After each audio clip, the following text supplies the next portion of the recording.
Coming up on This Week in Torrance, a project to remember a Torrance hometown hero is close to completion. Then public works crews are making sure the roads are smoother after the recent storm. And we'll tell you how one organization is spreading awareness about drugs. Plus, a spokesperson from American Red Cross joins us in studio to talk about how you can help with the severe blood shortage. These stories and much more are just seconds away. Your local news starts right now.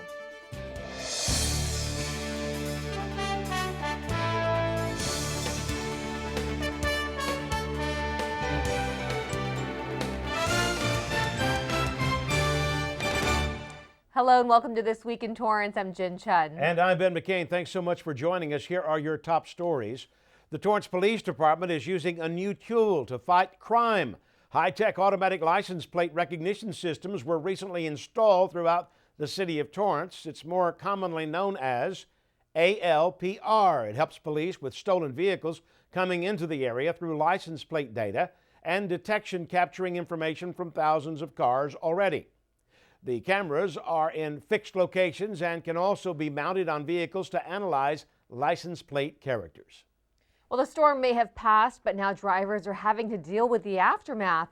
Torrance Public Works crews have been working around the clock to fill as many potholes as they can get to throughout the city. The heavy downpour led to a high number of potholes, the most the city has seen in at least 8 years. Crews are focusing on areas of Hawthorne, Palos Verdes, Crenshaw, and Sepulveda boulevards, along with Anza Avenue, Carson Street, and 190th. Public Works Supervisor Steve Robinson says they measure potholes by the square foot. The largest one they've fixed was nearly 30 square feet.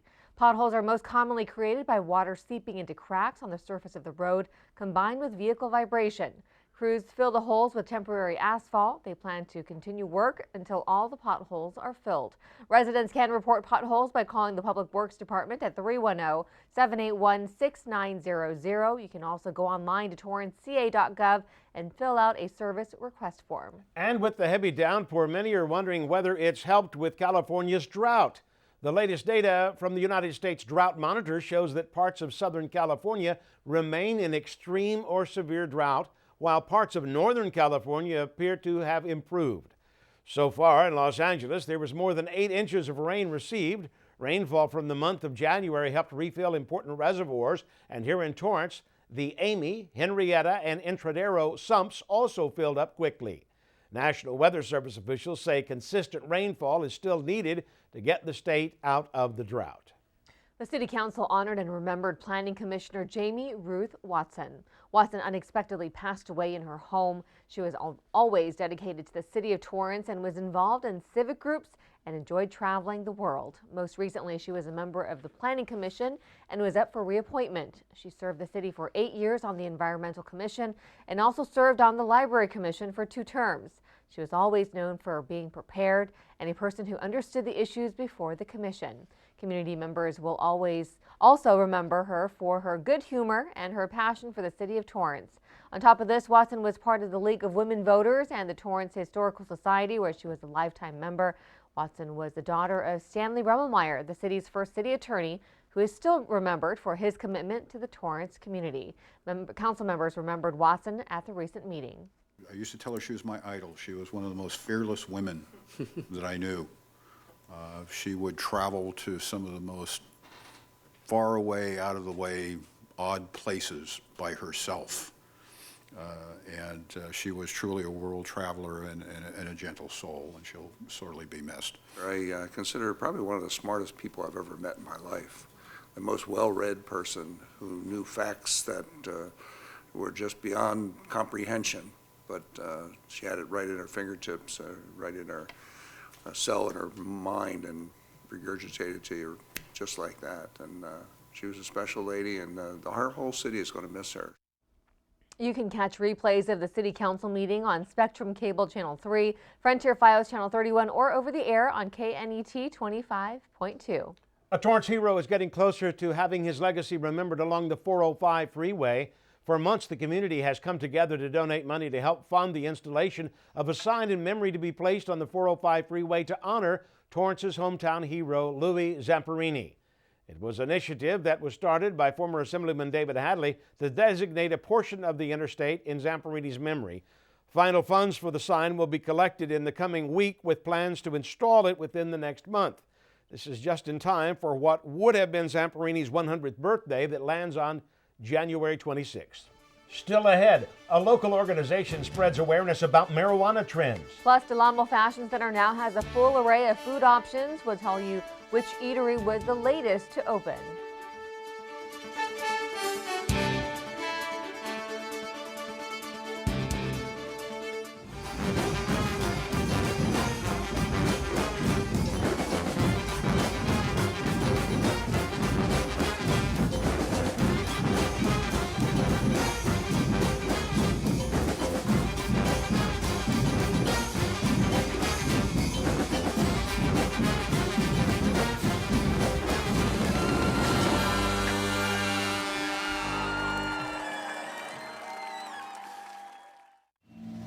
Today, a new creature walks among us, terrorizing innocent citizens.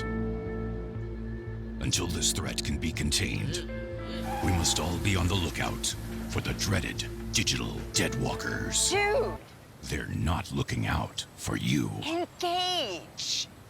A public service safety message from the American Academy of Orthopedic Surgeons, who want to keep everyone well connected with strong, healthy bones. State and local leaders come together to discuss national issues impacting our community right here in Torrance. The annual State of the Region address and luncheon started with Speaker Congressman Ted Lieu, who addressed the topics of economy, health insurance, and cybersecurity. Lieu says in Los Angeles County, unemployment dropped from 12.4% 8 years ago to 5% as of last month. A major reason for the drop is because of the jobs offered right here in the South Bay. Just last year, more than 12,000 jobs were created. Another important topic was the future of health insurance and alternative plans that may come from the new administration.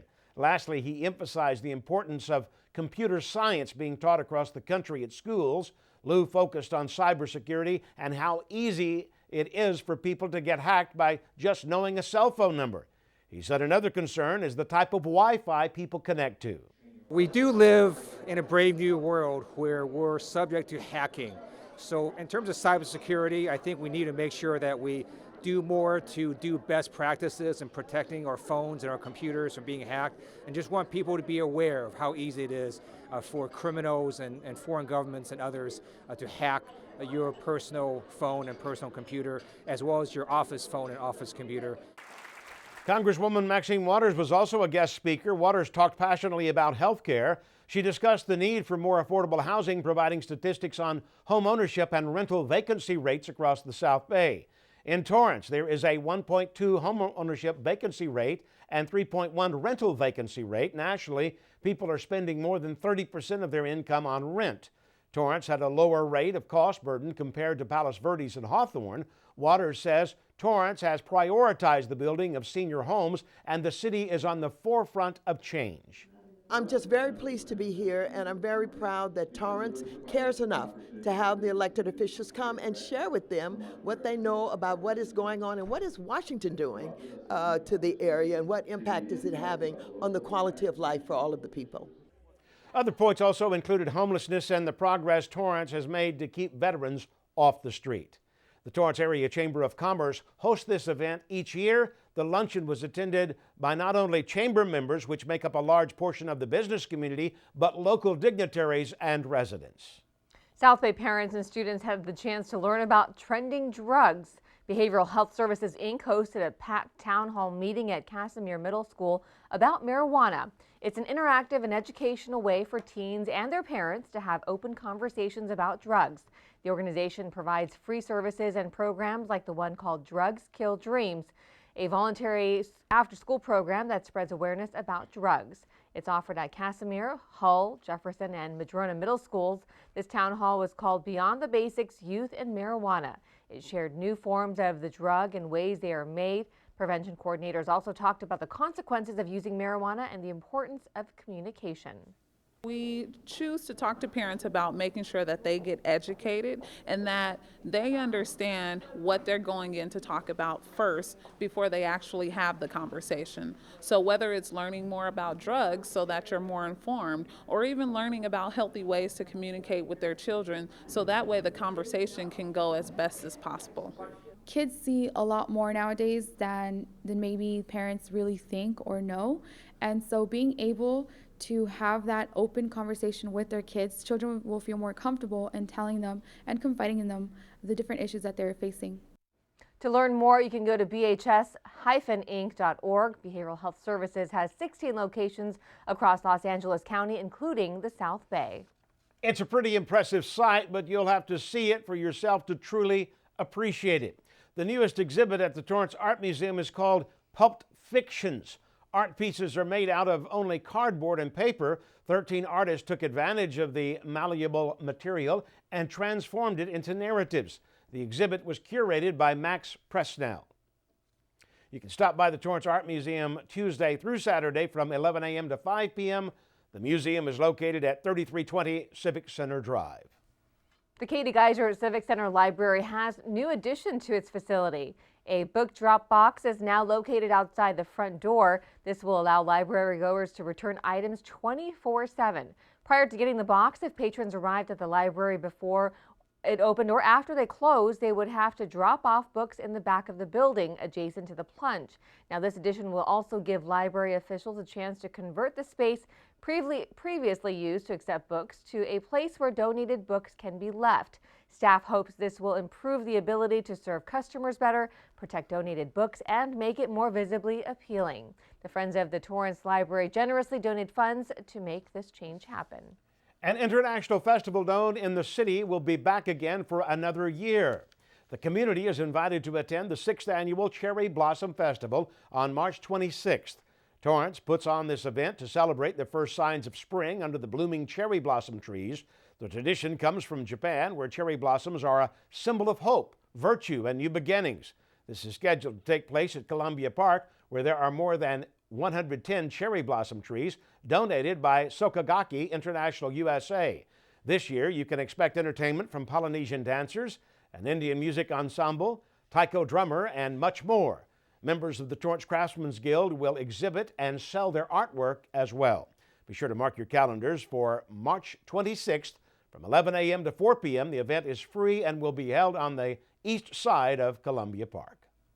The city of Torrance is looking to salute more men and women that serve our country. Driving down Torrance Boulevard, you may have noticed banners of men and women who have served or are currently serving in the armed forces. It's part of the city's Hometown Heroes Military Banner Recognition Program, and now they're looking to add more eligible members. Anyone interested in honoring a family member or friend can apply for the 2017 program. Banners are installed each year to coincide with the annual Armed Forces Day Parade in Torrance. Honorees must be a military personnel who is or was part of the U.S. Armed Forces. The person must be a Torrance resident or have an immediate family member that is. The application deadline is February 20th. Go to torranceca.gov and search Hometown Heroes.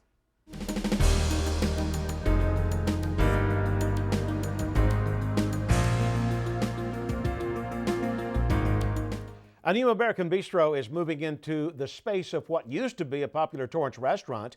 Building permits were issued for Truxton's, and officials say construction is underway. It's located in the Hillside Village Shopping Center at what used to be Christine's Restaurant.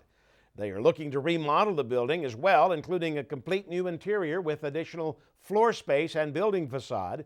Their motto is the Neighborhood Bistro, a place where you can dine in, carry out, or stop in for a quick bite. This will be Truxton's third location to open in Southern California. You can find them at 24530 Hawthorne Boulevard. City officials are excited to announce the Del Amo Fashion Center Patio Cafes is complete now with the addition of the newest eatery. A popular Mediterranean restaurant, Open Sesame, took the last vacant space at the Del Amo Fashion Center's food court. Open Sesame offers everything from fried potatoes to tabbouleh and kebabs. The location at the mall will be more casual than their other restaurants as they offer a quick, fast option for shoppers. A Torrance headquartered company made a special delivery in the Midwest. Robinson Helicopter recently delivered its well-known R-44 Cadet to the University of North Dakota's prestigious flight training program that's located in Grand Forks, North Dakota. UND Aerospace owns the largest civilian flight training operation in the world, with 3 campuses and over 150 aircraft and flight training devices. The helicopter training division logs more than 5,000 hours annually. UND officials say the Robinson helicopter will be a perfect platform to help provide students with the most technologically advanced training. Robinson's two-place R-44 Cadet was certified in 2016.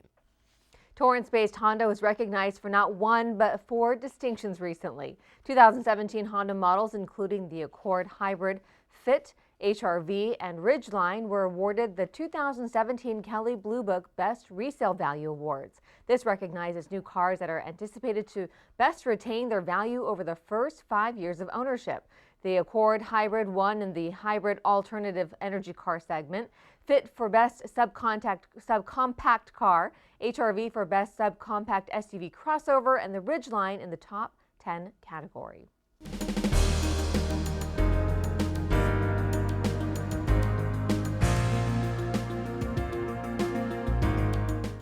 Local law enforcement officials are making sure drivers are following the new hands-free law that went into effect January 1st. Torrance CitiCABLE reporter Desiree Higareda has more. The new year means new accessories.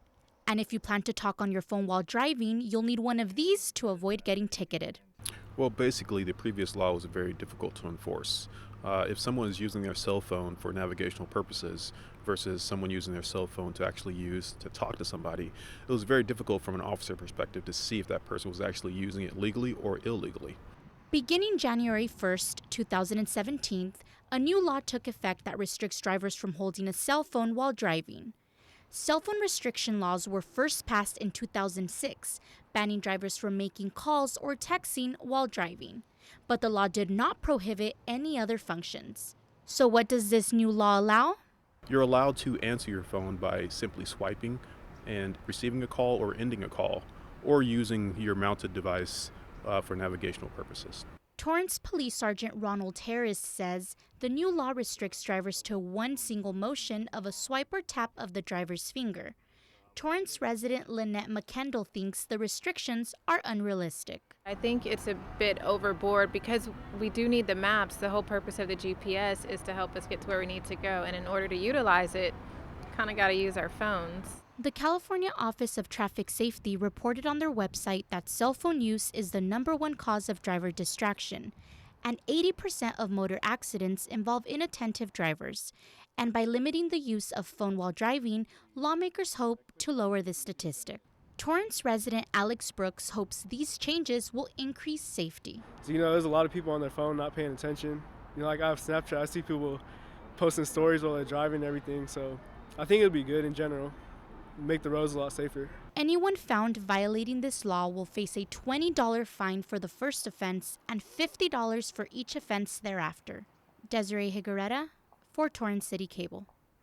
Thanks, Desiree. Still ahead, we have a special in-studio guest to talk about how you can save a life during this national blood shortage crisis. Plus, upcoming events you won't want to miss. We'll be back in just 60 seconds.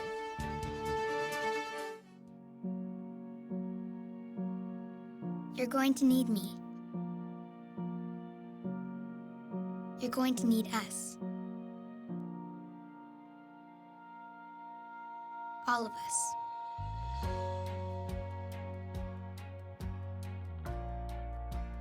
You're going to need our technical skills, our math, our engineering skills. You're going to need our help with your water, your air, your food. You're going to need our organizational skills, our problem-solving skills. You're going to need our determination, our honesty, our compassion. You're going to need the next generation of leaders to face the challenges the future will bring. And we promise we'll be there when you need us.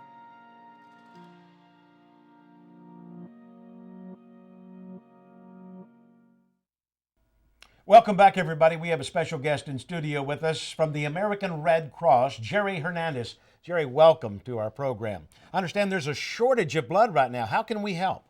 How you can help? You can get out there and educate everyone in the community and encourage everybody to donate blood. Every single day, we need at least 14,000 units of blood to help our patients throughout the country. And it takes everyone. From the time that you're at least 17 years of age, weigh at least 110 pounds, you can donate blood. Those are the general requirements. Even 16-year-olds can donate, and they do have to have parental consent. And why is this a critical time now? We are trying to recover from the holiday period, and unfortunately during the holiday time we do experience a decline in blood donations, and especially now with inclement weather and then the seasonal illnesses that come about. Obviously, we're looked upon as vampires because we want your blood, but we want to make sure it's safe for the community blood supply and the donor before they donate. What types of blood do you need? We need all blood types, so don't think that your blood type isn't important. We need all blood types. In case of an emergency, we need to ensure that blood is available for patients in need. It could be a patient that's undergoing chemo and radiation treatments, a cancer patient, accident victim, fire victim, and general surgeries as well may still need blood products. Jerry, when one person donates, how many people can be helped? One blood donation can help save up to 3 lives. And what type of patients require blood? Babies that are born prematurely, cancer patients undergoing chemo and radiation treatments, accident victims, fire victims, and just major surgeries that may require blood. Well, worst case scenario, what if there's a real shortage and people aren't donating? If there's a real shortage and people aren't donating, what we can be faced upon are blood cancellations because we don't have the blood, and doctors will have to cancel those surgeries for those patients. So the word is to people watching here in Torrance, the South Bay, all over Southern California, donate blood. Donate blood. I think it's the best thing to do. It's a new year and you're giving a part of yourself to someone else. You really never know when it will be you or someone in your family that may need it. So I believe in the law of reciprocity. Practice these good deeds, and when that time comes and if and when you need it, it'll be there for you. Thank you, Jerry, and best of luck at the American Red Cross. If you'd like to help, go online at redcrossblood.org or call 1-800-RED-CROSS to schedule an appointment to help save a life. There is also a donor center here in Torrance located at 2814 Sepulveda Boulevard. When we come back, Byron Newsom gives us a sneak peek of the latest sports in Torrance, plus upcoming events. We'll be right back. Don't go away.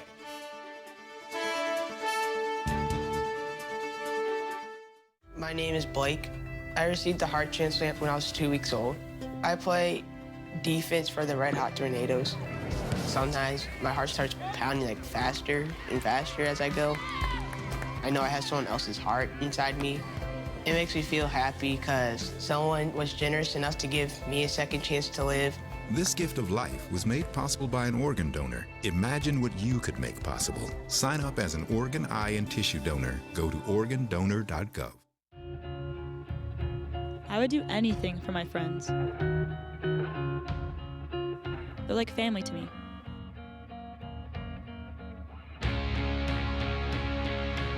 Sometimes saying no can be scary.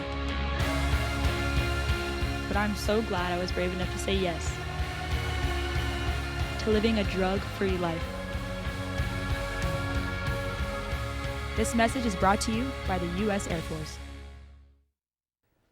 Welcome back, everybody. Here's some upcoming events to mark on your calendar. The Torrance South Bay YMCA is hosting a session on managing your health on Tuesday, January 31st from 1 p.m. to 2:30 p.m. A UCLA physician will discuss how to keep yourself healthy.